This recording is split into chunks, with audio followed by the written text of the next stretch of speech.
Dios les bendiga, hermanos, hermanas, sean todos bienvenidos.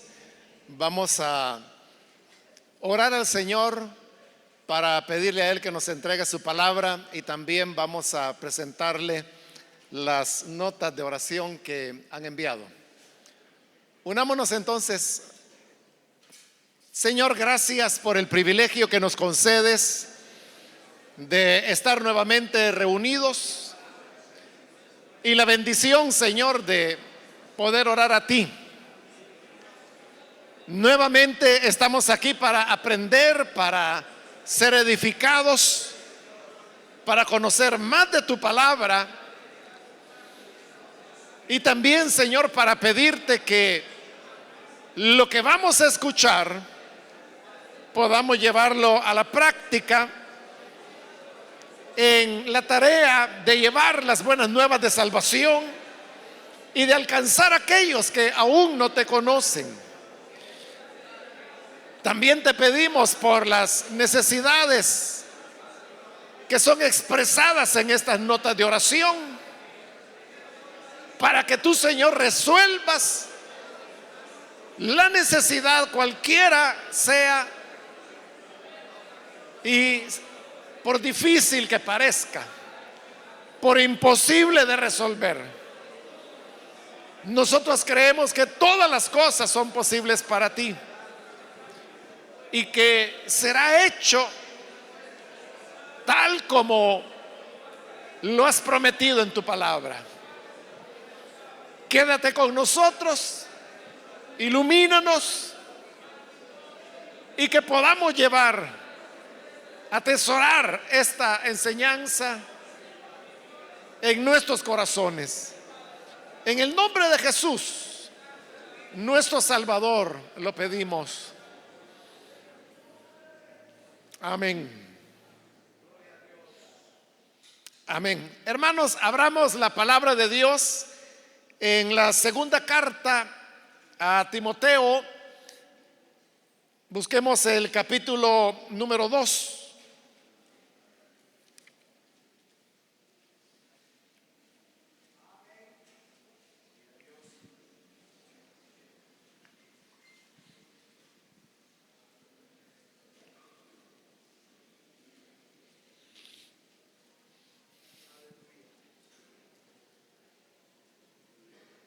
Bien, dice segunda de Timoteo, capítulo 2, versículo número 24. Porque el siervo del Señor no debe ser contencioso, sino amable para con todos, apto para enseñar, sufrido, que con mansedumbre corrija a los que se oponen, por si quizás Dios les conceda que se arrepientan para conocer la verdad y escapen del lazo del diablo en que están cautivos a voluntad de él. Solo eso vamos a leer, hermanos. Pueden tomar sus asientos, por favor.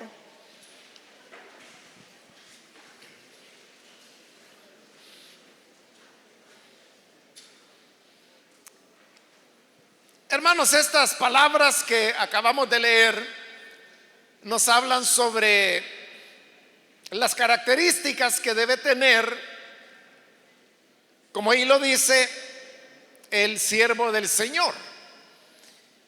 Y todos los que servimos al Señor de una manera u otra, somos siervos, somos siervas de Dios. Y por lo tanto, las palabras que aquí se dicen son aplicables para cada uno de nosotros. En resumen, lo que estos versículos están diciendo es que el evangelio tiene que ser presentado de la manera más cordial, más amable posible, evitando las confrontaciones, evitando las discusiones o aquellas cosas que no van a contribuir para que las personas abran su corazón y puedan estar receptivos para el mensaje del evangelio. Por eso es que dice que el siervo del Señor no debe ser contencioso.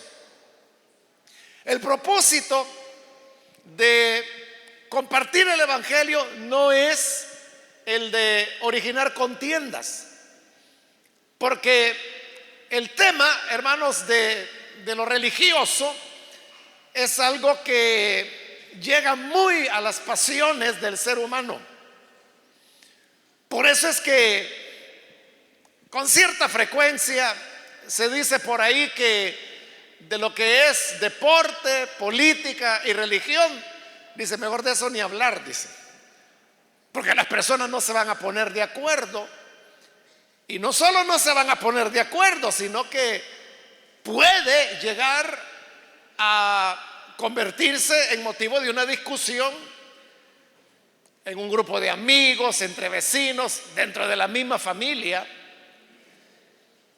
Entonces, si la religión está dentro de estos temas que podríamos llamar candentes, entonces significa que es un tema que enciende mucho las emociones, las pasiones de las personas.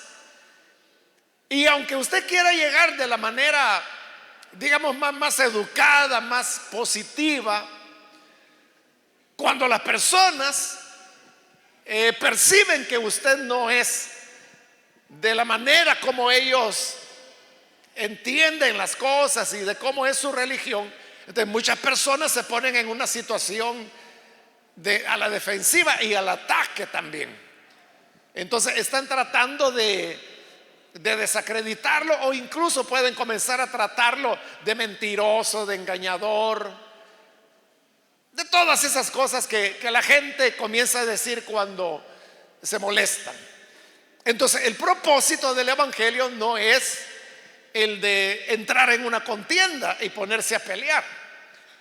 Como le digo, usted puede estar haciendo una presentación del evangelio de la manera más cordial posible, pero si la otra persona lo agarra, ¿qué le digo?, a discusión o a contienda, o comienza a levantar el tono de voz o a utilizar palabras fuertes, ofensivas, entonces en ese caso, hermanos, mejor es no seguir adelante, retirarse o cambiar de tema, porque no tiene sentido. O sea, esa persona un día va a tener una necesidad profunda, y cuando llegue el momento en que esa persona viva esa situación, se recordará que usted en alguna ocasión intentó hablarle del evangelio, y entonces sabrá que usted es una persona a la cual puede acudir. Pero si se pelean y quedan de enemigos, téngalo por seguro que aunque él llegue a esa necesidad, jamás lo va a buscar para expresarle lo que está viviendo o las inquietudes que pueda tener. Por eso es importante, como lo dice ahí la escritura, que no seamos contenciosos. Por el contrario, dice, amable para con todos. Entonces uno debe ser amable con las personas. La verdad puede ser expresada educadamente, porque algunos dicen, no, mire, si yo lo que le dije es la verdad, pero lo que ocurre es de que la misma verdad hay maneras como se dicen. Usted puede decirle a una persona, si usted no cree en Jesús, entonces usted va directo al infierno. Y eso es cierto, es una verdad, pero es una verdad que se puede decir de otras maneras, como dice ahí, más amables. Y usted podría decirle, todos necesitamos, o sea, cuando usted ya no está señalando a la persona, porque usted le dice, mire, arrepiéntase, si no se lo va a llevar el diablo, pero usted lo está señalando. Pero si tan solo usted cambiara y dijera, todos necesitamos arrepentirnos, porque todos necesitamos del Señor y solo Él puede resolver nuestras necesidades. Cuando usted se incluye, eso ya le bajó de tono. Aquí usted esté solo señalando como que si esa persona necesita de Cristo, pero usted no, o que Él es pecador, pero que usted no. Entonces, solo el hecho de que usted se inclina, eso ya cambia. Entonces, igual puede decirle, si usted o si no reconocemos a Jesús como Salvador, podemos vernos en serios problemas, tanto en la vida presente como en la futura. Allí dije lo mismo, pero ni siquiera tuve que mencionar que se va a ir al infierno. Entonces, note, la misma verdad se puede decir de maneras amables, que es lo que está recomendando aquí el pasaje de la Biblia. Por eso le digo, decir la verdad no significa que uno sea pesado, ofensivo, malcriado. La verdad puede decirse de maneras diferentes, de tal manera que la gente pueda entender y, lo más importante, puedan mantener abierto su corazón hacia lo que se les quiere enseñar. Por eso es que el siguiente elemento que menciona el versículo 24, después de hablar de amables para con todos, dice apto para enseñar. El enseñar, usted sabe que también es una gracia. No todas las personas pueden enseñar. Puede ser que una persona incluso tenga mucho conocimiento, pero hay personas que saben mucho, pero no tienen las cualidades para poder enseñar. Por ejemplo, en medicina, los jóvenes que estudian medicina, eso es tradicional, ¿verdad? De que saben que en el hospital los médicos les van a dar las grandes regañadas, que los van a humillar, a veces los van a echar de la clase. Los estudiantes de medicina saben eso, de que los doctores normalmente son pesados, los ofenden, los humillan. Es una queja, hermanos, de los estudiantes de medicina en todas las universidades, sea el hospital al cual va. Hay muy raras excepciones de médicos que tienen otro tipo de personalidad. Pero ¿por qué los médicos son así? Porque ellos son médicos y son buenos. O sea, por eso los ponen a enseñar, porque son buenos en la especialidad que puedan tener. Pero ellos no son pedagogos, es decir, ellos no han tenido una formación para enseñar a otros. Entonces, ¿qué es lo que hacen? Que agarran a los alumnos, no como alumnos, sino que como que si fueran médicos, y los quieren agarrar de tú a tú. Y por eso es que a ellos les parece, ¿cómo le diría?, inaceptable que un estudiante no sepa tal o cual cosa que para él o para cualquier médico es su vida diaria. Entonces, ese hecho de la empatía para poder enseñar no la tienen. Pero claro, usted sabe, no hay muchos médicos en el país, y menos médicos buenos. Y luego médicos que tengan el deseo de enseñar. Es cierto que las universidades les pagan, pero según yo he oído, lo que les pagan es una cosa, o sea, que ellos ganarían mucho más dando consulta particular. Pero ¿por qué enseñan? No porque tengan necesidad, es porque ellos saben de que esa es la manera como la medicina va a sobrevivir en nuestro país, enseñando a nuevas generaciones. Pero que ellos entiendan eso no significa que tienen los recursos para poder enseñar a las personas. Entonces, ahí le estoy poniendo el ejemplo de la medicina. Pero esto se aplica a todo, incluso en el tema de enseñar el evangelio. No cualquiera puede enseñar el evangelio, no porque una persona haya creído y sea cristiano y tenga una relación con el Señor. Eso no necesariamente le da las cualidades para poder enseñar. Si no, no dijera aquí el versículo que los siervos del Señor tienen que ser aptos para enseñar. Entonces, hay personas que están aptas para enseñar y otras personas que son muy buenos creyentes, tienen años de ser cristianos, pero no son aptos, no tienen la aptitud para poder enseñar a otros. Bueno, de eso vamos a hablar un poquito más ahora. Pero siguiendo adelante con el versículo, luego dice sufrido. Entonces, sufrido habla, hermano, de la disposición que la persona tiene a sufrir por enseñar el evangelio. Como le dije, algunos a veces reaccionan a veces puede ser malcriadez, a veces puede ser temor, a veces puede ser que creen que usted lo está atacando. Entonces, hay personas que pueden reaccionar de una manera ofensiva y decirle cosas feas y decirle: mire, usted es un mentiroso, usted es un engañador, usted es un charlatán. Le puede decir cosas así. Pero la idea es que nosotros no vamos a responder de la misma manera, sino que, como ahí lo dice, uno tiene que ser sufrido. Entonces, si la persona dice: usted es un mentiroso, bueno, si eso quiere pensar la persona, ¿y uno qué va a hacer para cambiarle su manera de pensar? Diga lo que uno quiera decir, hermano, la persona no va a cambiar.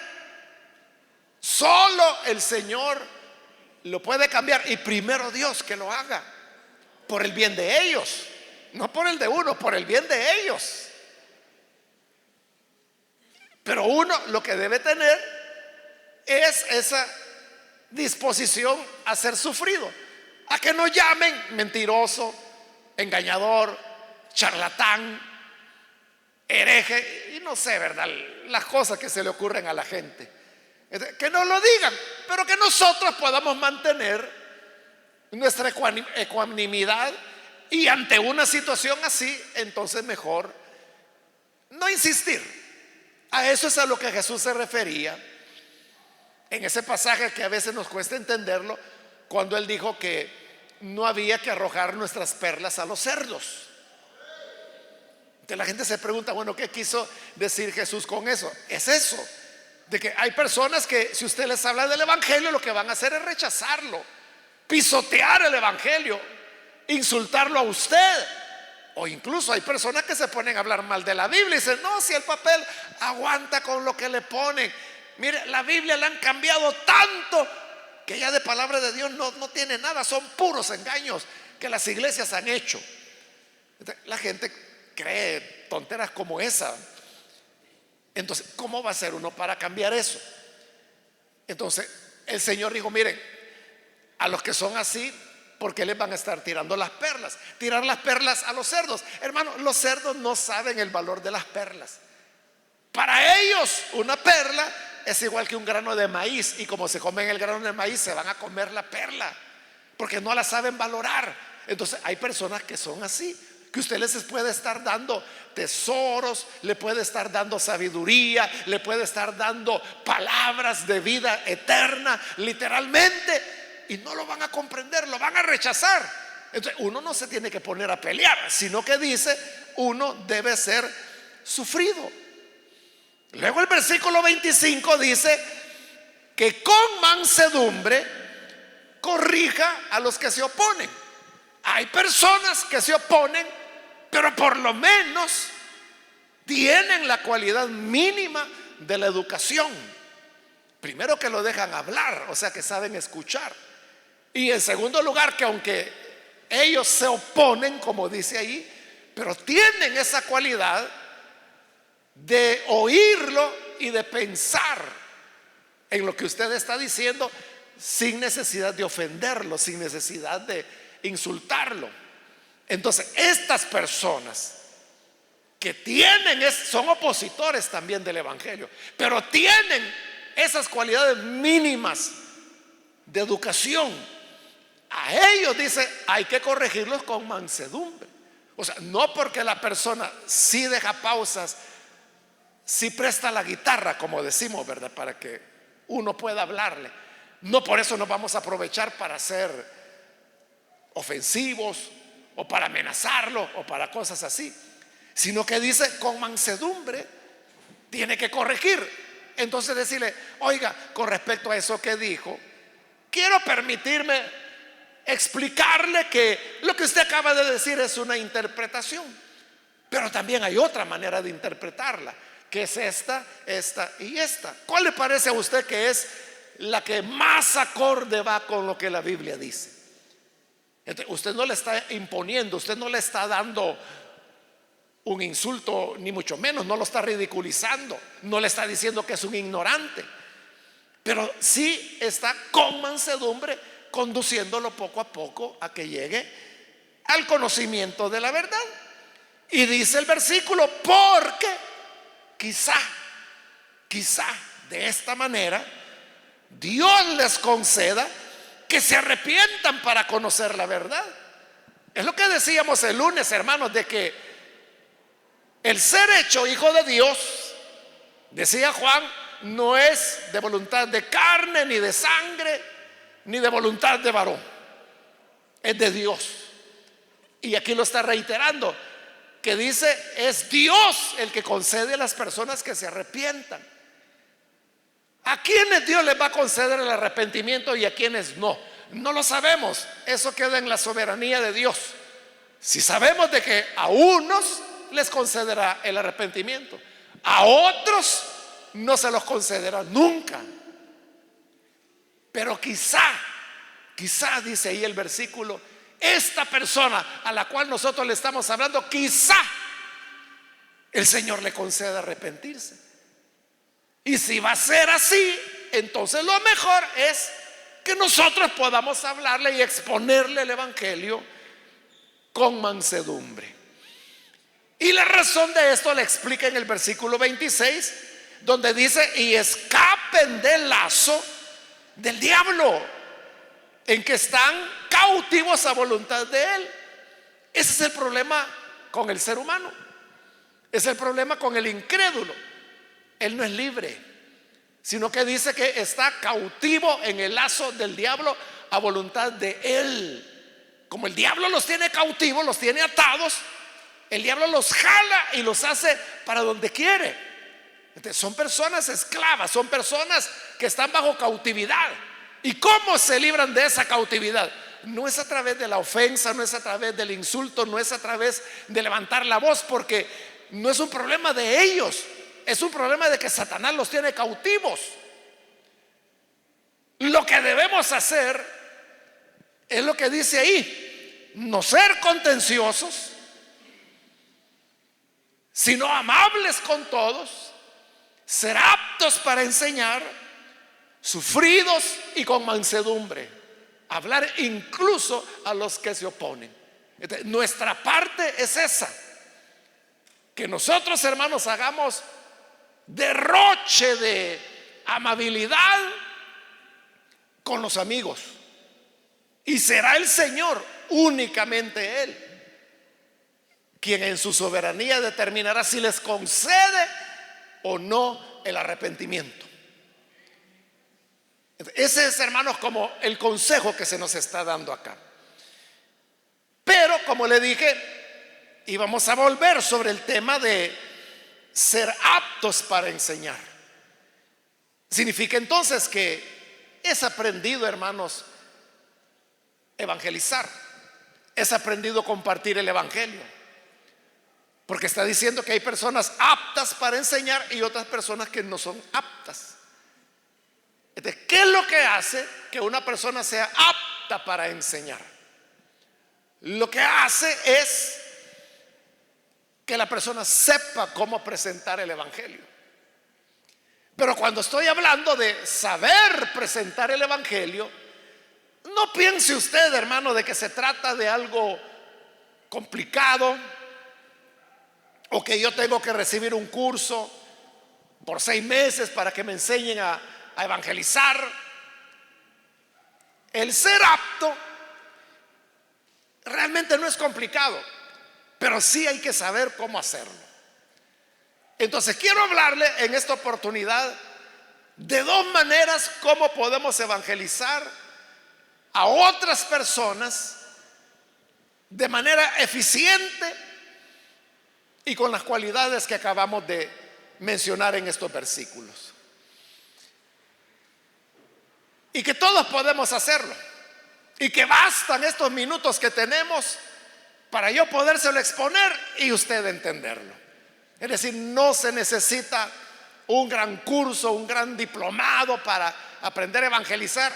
Ahora mismo en minutos le digo. El primer elemento quizás es, hermanos, el más fácil de todos. Y es cuando evangelizamos contando nuestro testimonio. Eso es lo que Pablo hacía, por ejemplo. Las 3 veces que él fue juzgado después de que fue capturado en Jerusalén, note las 3 veces lo que él hizo no fue una predicación. Él lo que hizo fue contar lo que había sido su vida, cómo conoció a Jesús y por qué ahora era quien era. Entonces Pablo lo que hizo fue contar su testimonio. El contar el testimonio tiene, hermano, ventajas, y es que llama la atención de las personas. No sé si usted recuerda, hace años, aquí en la radioemisora, si no estoy mal, creo que era el domingo por la noche. Sí, era el domingo en la noche. Había un programa que también, si mal no recuerdo, se llamaba El Testimonio de la Semana. Entonces se transmitía un testimonio de alguien donde contaba su vida y cómo el Señor le había salvado. Habían testimonios de gente que había andado en delincuencia, gente que había andado en brujería, gente que había sido borracha. Esos son algunos de los testimonios que recuerdo. Pero eso le encantaba a la gente. ¿Y sabe por qué? Yo sé que le encantaba, porque venían y pedían que si se les podía dar copia de los mensajes que se habían transmitido. Ese programa, hermano, se suspendió porque realmente no teníamos muchos testimonios. Creo que eran unos 15 o 20, algo así. Es decir, que se repetían como 2 veces en el mismo año. Si hubiéramos tenido mucho más, pues el programa hubiera seguido. Pero como eran los mismos testimonios, ¿verdad?, que se les daba vuelta y vuelta y vuelta, entonces llegó un momento en que ya era suficiente. Y el problema es hallar buenos testimonios, porque usted sabe que hay algunos que empiezan a hablar cosas fantasiosas, o que fueron al cielo y que luego fueron al infierno, y que en el infierno vieron a Michael Jackson y cosas así, ¿verdad? Entonces uno tenía que seleccionar testimonios que de verdad, lo que hicieran fuera exaltar a Cristo, pero lo principal era el poder que el Evangelio tiene para transformar a las personas. Pero le cuento eso, hermano, solamente para que usted vea cómo dar un testimonio puede resultar atractivo. Llama la atención de las personas cuando se comienza a contar la vida. Pero un testimonio también es aprendido a darlo. Hay 3 elementos o 3 partes, diría, importantes cuando usted va a compartir su testimonio con otras personas. Número 1, o la primera parte, es cuando usted cuenta lo que fue su vida antes de tener a Jesús. Y no necesariamente, hermanos, tiene que ser que en esa vida anterior usted estuvo preso, o que vendía drogas, o que era un asesino, o que era un brujo disalco. O sea, no necesariamente. Puede ser que su vida no fue tan dramática, no fue tan desordenada, pero puede ser que su vida fue: yo era pues un profesional, yo trabajaba, daba clases en la universidad, pero yo sentí un vacío en mi vida. Yo sentía que aunque tenía éxito, y aunque cuando llegaban las vacaciones yo siempre iba fuera del país, pero yo no hallaba tranquilidad. Sentía que había algo que no, o sea, ese es su testimonio. No anduvo matando, no estuvo preso. Más bien su vida fue la vida de una persona honesta, estudiosa, trabajadora. Pero ahí hay elementos que uno puede compartir. La gente no solo anda buscando historias de borrachos empedernidos y que ahora cambiaron, o de vendedores de droga. Estos otros testimonios, o sea, porque hay todo tipo de personas en la vida. Ahora, ese es el primer elemento. ¿Cómo era su vida antes de tener en Cristo? El segundo o segunda parte es cuando usted cuenta cómo conoció a Jesús. Fue a una iglesia, alguien le habló, o estando en el hospital alguien le regaló un Nuevo Testamento, o alguien le dijo alguna palabra de esperanza. De alguna manera llegamos al conocimiento de Cristo. Y luego viene ya la tercera parte, que es: ahora que usted tiene a Cristo, ahora cómo es su vida con relación a la vida anterior, ¿verdad? Entonces vea, es fácil, ¿verdad? Uno, cómo era yo antes de Cristo. Segundo, cómo conocí a Cristo. Tercero, cómo soy ahora que ya tengo a Cristo. Entonces, esas tres partes es la manera ordenada de poder presentar un testimonio. El testimonio no necesariamente tiene que ser largo. Usted puede dar un testimonio en 10 minutos. Mientras más corto sea, mejor. Porque es mejor que las personas se queden preguntando y le digan: mire, ¿y qué pasó? ¿Y qué fue lo que le dijo? ¿Y cómo solucionó tal cosa? Mejor eso, y no que la persona, ya usted lo aburrió y por educación la persona hace como que le está oyendo, pero ya no lo está haciendo. Entonces, esa es una manera de presentar el evangelio. No es propiamente una predicación, no es una presentación de pasajes de la Biblia, pero al contar su vida, usted está dando testimonio de lo que Jesús puede hacer en una persona. Y claro, la enseñanza es: si lo hizo conmigo, lo puede hacer contigo también, aunque no lo diga. Pero la persona que está oyendo la historia, ella solita está llegando a esa conclusión. Entonces esta, hermanos, es una manera de presentar el mensaje del evangelio de una manera correcta, es decir, para que seamos aptos para enseñar. Pero también, hermanos, algunos usan el testimonio, pero hay momentos cuando uno lo que necesita es enseñarle a las personas lo que la Biblia dice. Porque a veces las personas preguntan y dicen: mire, ¿y qué quiere decir la Biblia cuando tal cosa?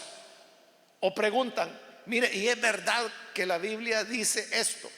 O la Biblia dice algo con respecto a este tema.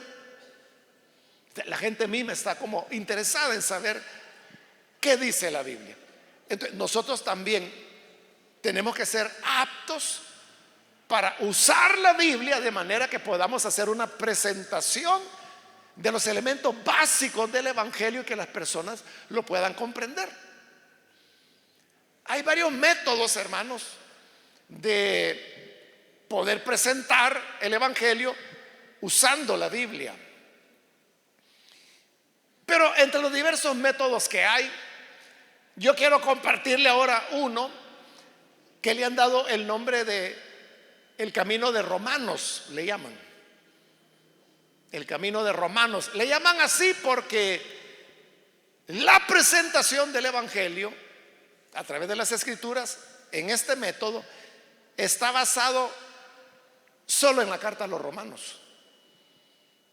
No va en orden, es decir, en el orden de los capítulos, pero todos los versículos, que son 5, todos están en la carta a los Romanos. Vayamos entonces a la carta a los Romanos y busquemos el capítulo 3. Supongamos que hay una persona que no conoce a Jesús, pero es una persona educada, que fue a la escuela, que le sabe respetar y que le sabe escuchar, y que le da la oportunidad de que usted le haga una exposición del evangelio. Entonces, usted puede seguir el camino de Romanos. Entonces, el primer pasaje, porque le dije que solo son 5 versículos, todos de Romanos, pero el primero se encuentra en el capítulo 3 y es el versículo 23. Romanos 3, 23, donde dice: por cuanto todos pecaron y están destituidos de la gloria de Dios. Este versículo es claro, ¿verdad? Por sí mismo. Dice, por cuanto todos pecaron. ¿De cuál es la enseñanza que se está dando acá? Que todos somos pecadores. Todos los seres humanos somos pecadores. Vaya, entonces todos somos pecadores. ¿Y qué pasa con eso? Entonces viene el segundo versículo, que se encuentra en el capítulo 6, siempre de Romanos, porque estamos en el camino de Romanos. Y de nuevo es el versículo 23. Acabamos de ver el 3:23, hoy vamos con el 6:23. Y este versículo, Romanos 6:23, que es el número 2, dice, porque la paga del pecado es muerte, mas la vida de Dios es vida eterna en Cristo Jesús, Señor nuestro. Entonces, allá en el capítulo 3, versículo 23, vimos la primera verdad. Y la primera verdad es que todos hemos pecado. Vaya, lo dice bien claro, vaya, de acuerdo, todos hemos pecado. Pero ahora qué? Pues ahora dice 6:23 que la paga de ese pecado que todos hemos cometido es la muerte. Y no solo está hablando de la muerte física. Y nadie le va a negar, hermanos, de que la muerte física un día nos va a llegar. Dentro de 100 años, hermanos, todos los que estamos aquí no vamos a estar ni uno. Eso es seguro, ¿verdad? Sí, aunque sea un bebé de 3 meses por ahí, dentro de 100 años, ni él va a estar. Entonces, dentro de 100 años, hermano, ¿quiénes van a venir aquí? Para saber, ¿verdad? Los hijos de sus hijos, de sus hijos, de sus hijos. Y los que ellos ganen en esa gigantesca Santa Ana, que ya se va a ver unido con Salitrillo, con Chalchuapa, y a saber hasta dónde, quizás allá por el refugio, por Atiquizay. O sea, va a ser una cosa horrible Santa Ana. Sí. Entonces, a saber qué gente va a venir, ¿verdad? Pero nosotros no vamos a estar. Entonces, pero no solo es una realidad la muerte física, sino que eso conlleva la muerte espiritual, el ser destituidos de Dios para siempre. Entonces, si la primera verdad es que todos pecamos, hoy la segunda verdad es de que como consecuencia de nuestros pecados vamos a la muerte eterna. Estamos muertos espiritualmente. Entonces viene el versículo 3, el tercer pasaje. Aquí vamos a regresar al capítulo 5, un capítulo atrás, el versículo 8, que dice, mas Dios muestra su amor para con nosotros, en que siendo aún pecadores, Cristo murió por nosotros.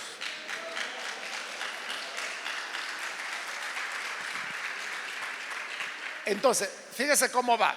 Primero, todos hemos pecado. Segundo, todos tenemos muerte espiritual. Número 3, pero tal es el amor de Dios, que Él muestra ese amor para con nosotros, que aún siendo pecadores, porque todos hemos pecado y por lo tanto todos estamos en muerte espiritual, pero aún así Cristo murió por nosotros. Él vino para ofrecer su vida. Por eso es que Jesús vino, por eso es que se encarnó, por eso es que Él nació allá en Belén, y por eso enseñó, predicó y murió por nosotros. Entonces nuestros pecados son los que condujeron a la muerte de Cristo. Vamos con el versículo 4, siempre en Romanos, ahora más adelante en el capítulo 10.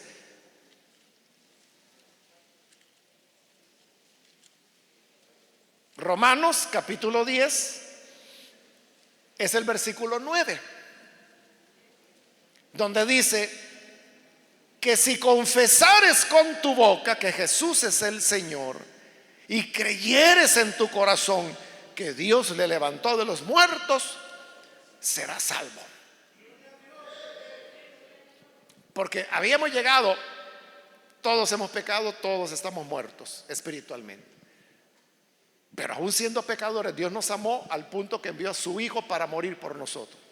Va, está bien, murió por nosotros. ¿Y eso qué? Pues que si yo creo eso, dice el versículo 9, y confieso con mi boca que Jesús es mi Señor, lo recibo como Señor, y creo en mi corazón que Dios le levantó de los muertos, entonces ya no voy a tener muerte espiritual, sino que dice que voy a ser salvado. Ahí está la puerta, ahí está la salvación. ¿Cómo?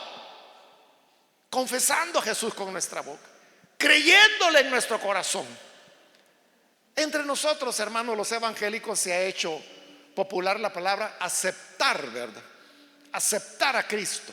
Y aún la gente incrédula entiende la palabra. Pero si usted quiere usar lenguaje de la Biblia de lo que habla es de confesar y habla de creer. Entonces, en lugar de decir debemos aceptar a Jesús, usted puede decir debemos creer a Jesús.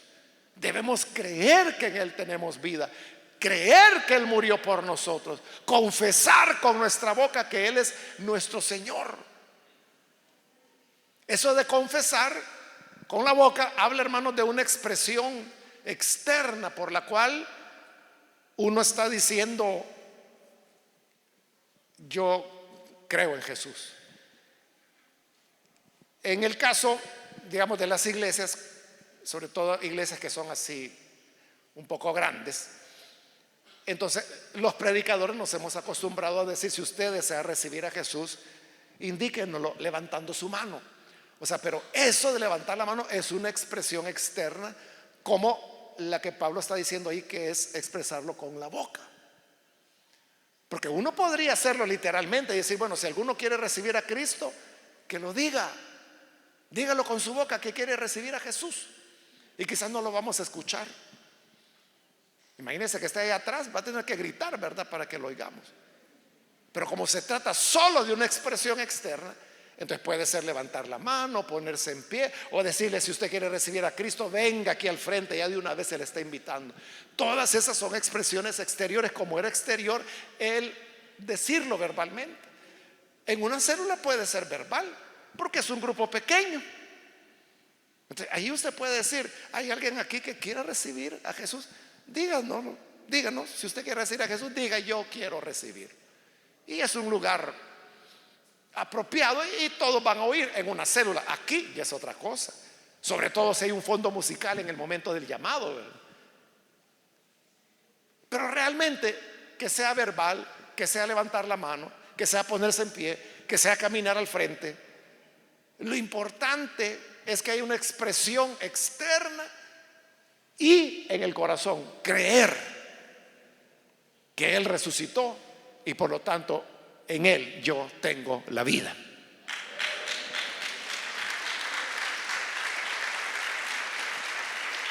Bien, vamos ahora con el versículo 5, que ya es el último. Está en el capítulo 8, volvemos a retroceder. En el capítulo 8 de Romanos es el versículo 1, donde dice: ahora pues ninguna condenación hay para los que están en Cristo Jesús, los que no andan conforme a la carne, sino conforme al Espíritu. Entonces, habiendo ya hablado de que hay que confesarlo de alguna manera externa y creer en el corazón, y si yo lo hago, ¿qué va a pasar? Bueno, aquí está diciendo que para el que ya está en Cristo no hay ninguna condenación. Es decir, la persona fue salvada y es una salvación segura, porque dice que ya no hay ninguna condenación. Entonces, ahí usted presentó el mensaje del Evangelio usando la Biblia, usando solo la carta a los Romanos y usando solo 5 versículos, que usted ve que son versículos claros, que no hay ni necesidad de explicarlos, porque con leerlos uno los entiende. Entonces, ¿qué es lo que usted tiene que hacer? Memorizar cuáles son esas citas bíblicas. Si usted considera que le va a costar memorizarlas, lo que puede hacer es anotarlas en un papelito, por ejemplo, o en su misma Biblia. O sea, solo se aprende la primera, La primera cita bíblica, ¿cuál dijimos que era? Romanos 3:23, ¿verdad? Entonces, ahí al lado del 3:23, del versículo 3, perdón, del versículo 23 del capítulo 3, con lápiz o con lapicero usted puede poner 6:23, porque usted sabe que después de ahí tiene que ir al capítulo 6:23. Y allá al lado del versículo 23 del capítulo 6, la cita número 3, luego la 4, luego la 5. Entonces, usando la Biblia, y usted de lo que se trata es que le muestre a la persona, mire, mire aquí lo que dice Romanos 8:1, lea usted. Viene el amigo y lee, ahora pues ninguna condenación hay para los que están en Cristo Jesús. ¿Lo ve? Salvación. Ese es el evangelio. Entonces, ahí usted presentó el evangelio de manera correcta, bíblicamente y de manera ordenada. Porque usted vio que es una secuencia, ¿verdad? Donde primero todos hemos pecado, segundo estamos muertos espiritualmente, terceros aún siendo pecadores Dios envía a su Hijo. Como consecuencia de haber enviado a su Hijo, si en Él confesamos y creemos, somos salvos. Y el último versículo, ninguna condenación hay para los que han creído. Entonces lleva una secuencia lógica. Eso es, hermanos, ser aptos para enseñar. Entonces es una manera que todos podemos usar. En la calle, en el autobús, con familiares, con amigos, con hermanos incluso, o amigos que llegan a la célula. Quizás ya terminó la reunión de la célula y a lo mejor el amigo no recibió al Señor, pero el refrigerio es para eso, ¿verdad? El refrigerio no es para comer solamente. El refrigerio es para que usted aproveche ese tiempo para acercarse al amigo, al invitado, y comience a platicar. Y a lo mejor le dice, mire, fíjese que yo no entendí mucho. Que dijeron, mire, yo le voy a explicar. Mire, aquí en la Biblia. Y comienza el camino de Romanos 3:23. Y ahí va pasando. Entonces, la ventaja de memorizarlo es que usted va a poder hacerlo con cualquier Biblia, la suya o la de quien sea, ¿no? Pero si usted lo anota, va a necesitar su Biblia, ¿verdad? Porque es en su Biblia donde usted hizo la anotación de cuál es la siguiente cita. Pero hay diferentes maneras. Si usted lo hace una y otra y otra y otra vez, hay un momento en que lo memoriza y ya va a estar preparado para presentar el evangelio con Biblia en mano a todo el que quiera conocer más de Jesús. Amén.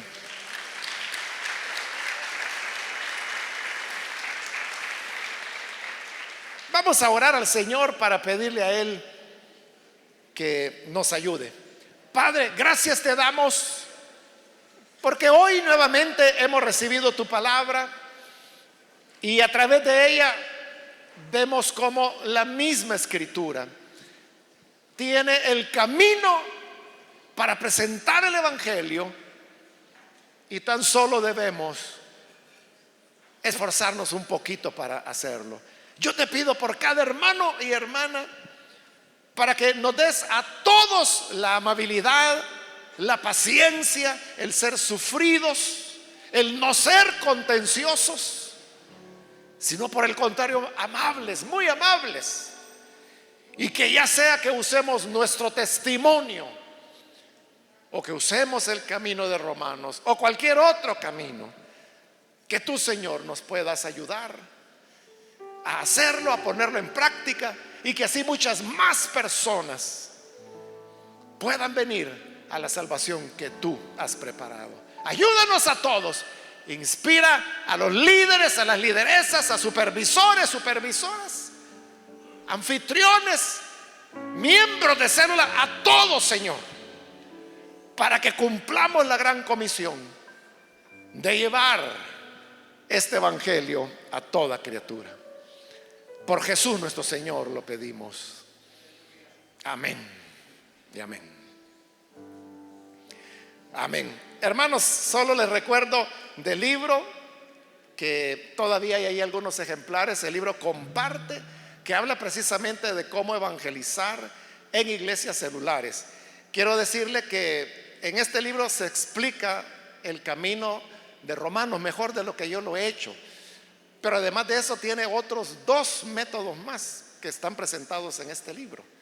Así que si quiere conocer más o usted se le escapó traer con qué anotar y no anotó los 5 versículos, entonces en este libro que solo cuesta $3 para usted, podrá encontrar el camino de Romanos y, como le digo, otros 2 métodos más que también son basados en la Biblia, que se pueden utilizar para evangelizar a las personas. Yo tomé el de Romanos por esa ventaja de que todo está en Romanos. Los otros métodos ya hay que pasar de un libro a otro de la Biblia, pero se pueden usar. Así que es para su provecho y el provecho de todos. Amén. Que Dios les bendiga.